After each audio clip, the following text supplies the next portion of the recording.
I'm Steve from This Week with Cars, and this week I want to talk about big American convertibles. Are they really that great, and are they worth it?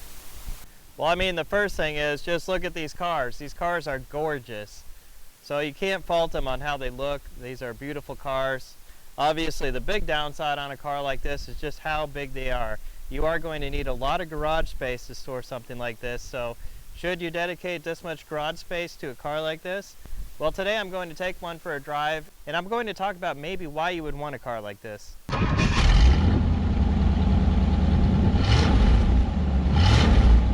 Well, let's just start out by addressing the elephant in the room. These cars are big, but with big cars come big comfort. You can easily fit 4 full-size adults in this car easily and comfortably. Even though the top goes down on these cars, these are not sports cars. These are comfortable cruisers. The idea for these cars is to drive slow, drive comfortably, and just have a good time with the top down. The V8 motors in these tend to be pretty smooth, and they also tend to be pretty big. The car I'm driving right now is a 1964 Ford Thunderbird. This one has a 390 cubic inch V8 in it. Even though these cars have big V8s, really the only thing that happens when you put your foot down is that it converts gasoline into noise.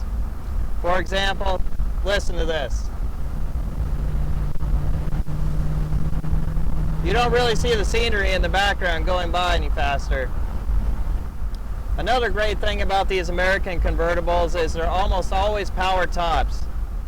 Americans since the 50s demanded that the cars have power tops, so these American cars usually have a switch that lets you easily put the top up and down.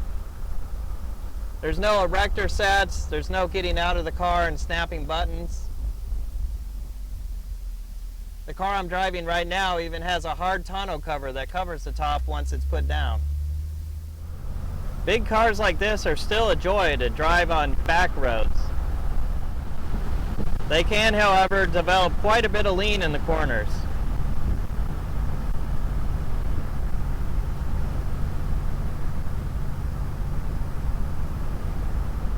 One thing you might expect, since these cars are so big, that they also carry a high price tag. But cars like this can be had between $10,000 and $20,000.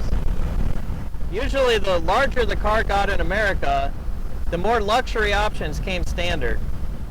Power windows, power locks, and power top could all be had in cars from the 50s. Parts for most of these cars are cheap and readily available.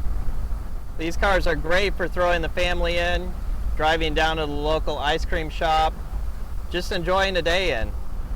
These cars' ability to travel highway speeds makes them great for cross-country trips. There's plenty of place to put luggage, and they are even heavy enough and powerful enough to put a trailer behind them.